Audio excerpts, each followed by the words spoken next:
Good evening, ladies and gentlemen. James Bennett Wells is proud to present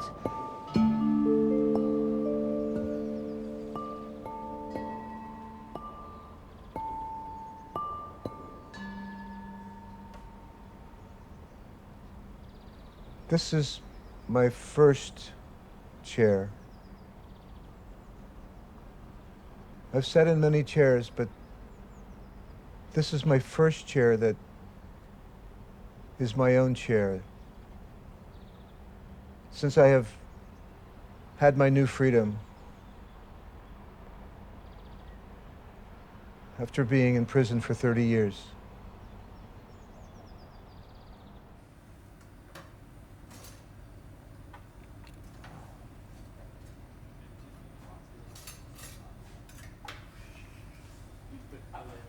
Excuse me. Hi. Hi. How are you? I'm well. That was so good. That was just.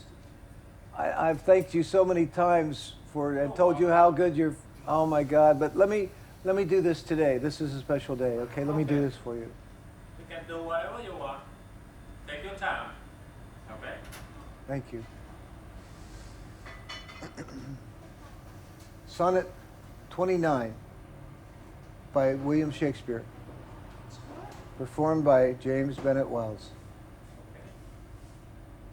It was a warm summer's evening more than 4 years ago.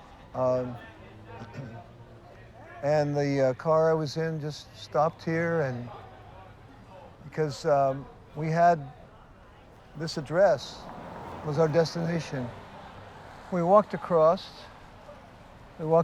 here with our property, Jeff and myself. There was a lady here, and she said, I need an emergency bed. I have somebody here that needs an emergency bed.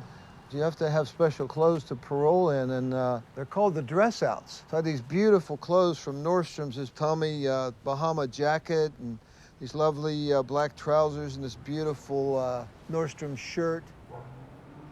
I can't sleep because all I can think of is I get to get up in the morning and put those beautiful clothes back on my body. Oh my God, I just loved them so much. They're so beautiful, and that's my first night. This is where I spent my first night, in the basement of this breathtakingly beautiful edifice called the Veterans Memorial Building on Center Street in the governmental center of Berkeley, California.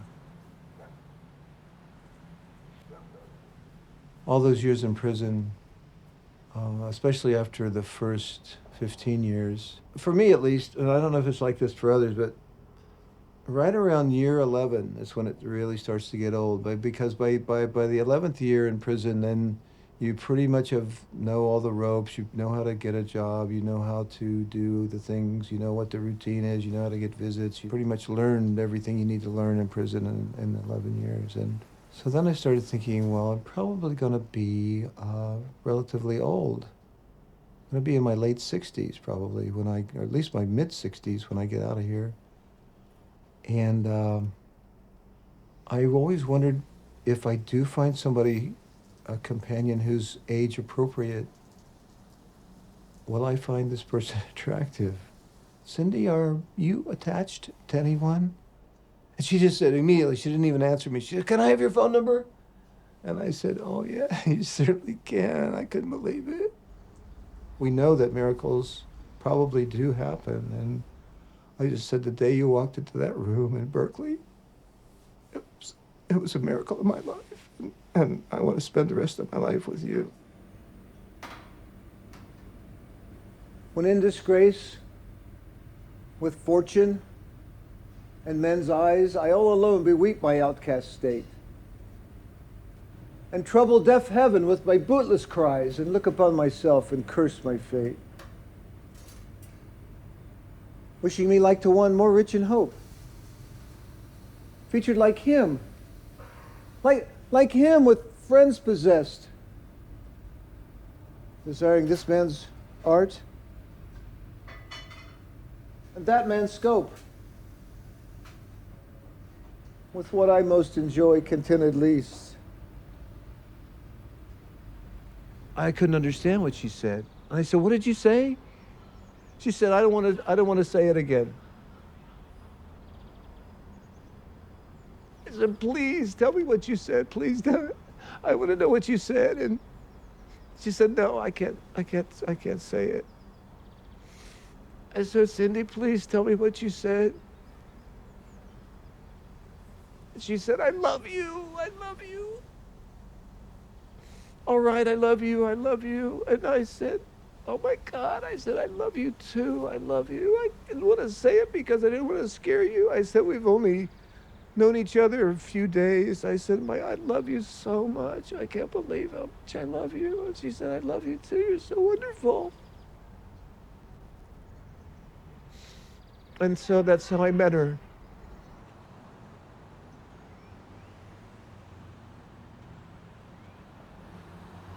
This was the spot where my relationship with Cindy began on the 15th of September, 2011 at 6 p.m. Called her for the first time. It was exactly 6 in the evening I called her, and it was truly magical. And so subsequent to that event, every time there was problems, something came up in our relationship that seemed like it could threaten to end the relationship, I would come to this spot again and I would pray that things could be worked out and that a resolution could be found. I would include those elements in my prayer, and I'd think about the beauty of the pink building and the stark wintry contrast of the tree and the beautiful evergreen shrubbery and trees and the framing on the windows and then I would come back around and face the beautiful Star Bethel Missionary Baptist Church once more.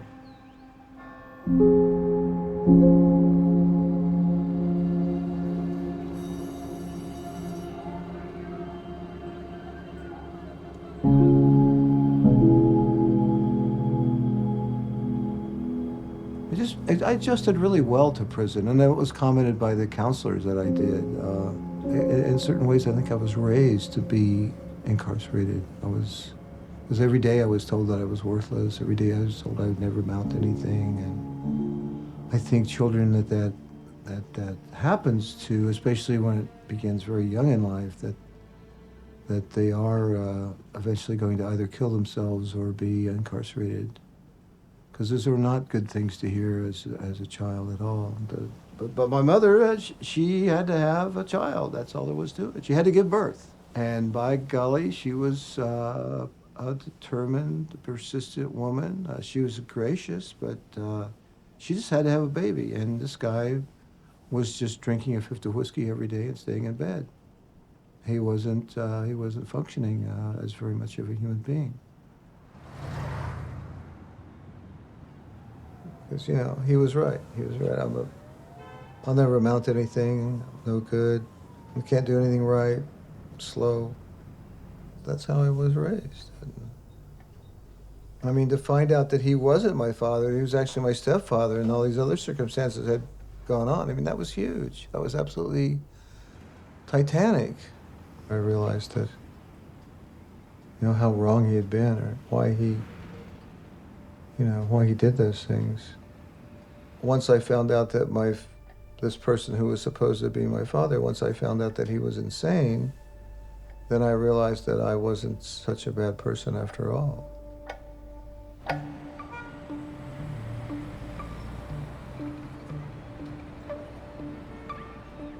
When in disgrace, with fortune and men's eyes, I all alone beweep my outcast state, and trouble deaf heaven with my bootless cries, and look upon myself and curse my fate. My granddaughter had just been born the previous July, but I couldn't see them because I was on parole, and the stipulations of my parole is that I couldn't be around anybody 12 years of age or less. Wishing me like to one more rich in hope, featured like him with friends possessed, desiring this man's art and that man's scope, with what I most enjoy contented least. I was kind of fascinated by prison. I thought that it was, something I'd never done, and I kind of wanted to have the experience, I believe in destiny. Otherwise, however, in this busy, crazy, jumbled up world did we ever manage to get together? It's kind of the same reason I joined the Marines. I wanted to see if I could hack Paris Island.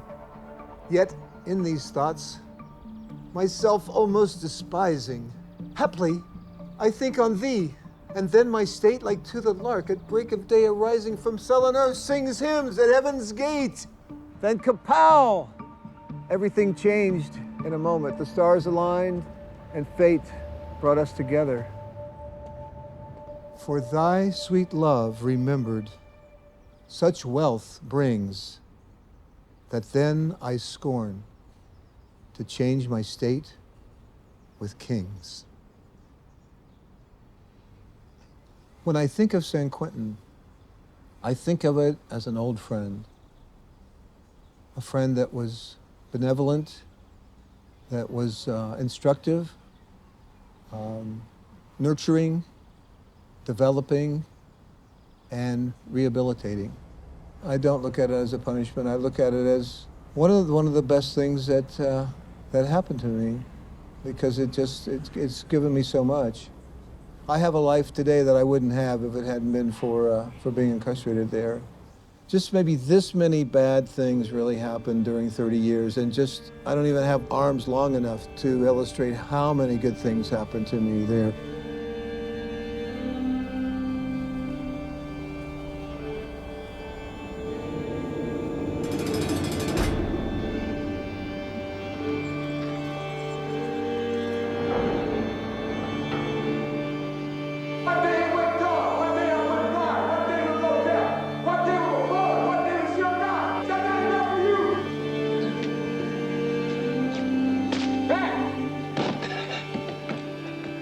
A long, long time ago,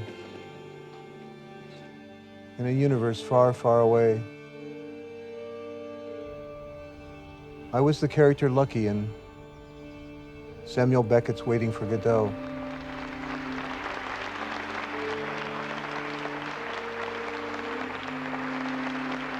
Told me he was going to steal something from me. I'm real interested in what that's going to be. That's quite a compliment. Yeah, I know it is. I meant it as such. I know. meant it as such. I am free now. Yet in my freedom, I am still on the set, as Samuel Beckett described it, with the tree, the road, the moon, the stars.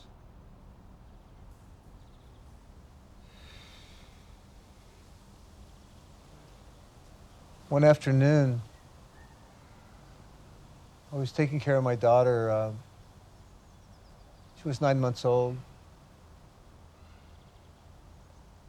I was giving her a bath, preparing her meal, and put the bubbles in the tub, and I put her in the tub and just a little bit of water. Suddenly I realized I didn't have her towel. Usually it was right there, and I went to look for it. When I went back to the bathroom, she was in the bottom of the tub. She was under the water, just barely into the water. She was blue. And I tried to resuscitate her. She wasn't breathing. She was blue and still, and I put my mouth over her tiny face, and I tried to breathe breath of life back into her, and I couldn't, and I tried, and she was slippery, and I held her head in my hand, and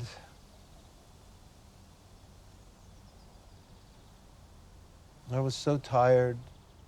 I had no sleep, and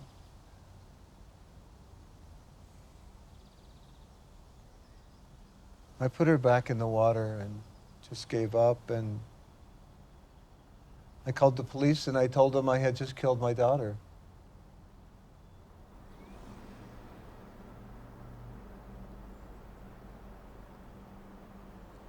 If I would plead guilty to killing my daughter, that I would maybe do no time at all, maybe just 90 days for an observation and 5 years of probation. I turned down the offer and I went to trial and I was convicted of second-degree murder.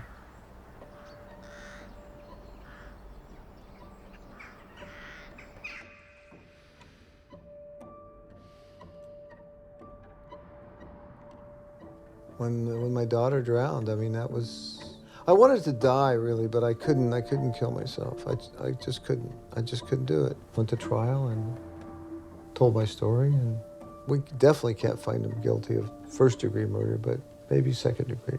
He'll maybe do 5 years, 5 or 6 years, he'll get out. Half the jury really believed me, but half didn't.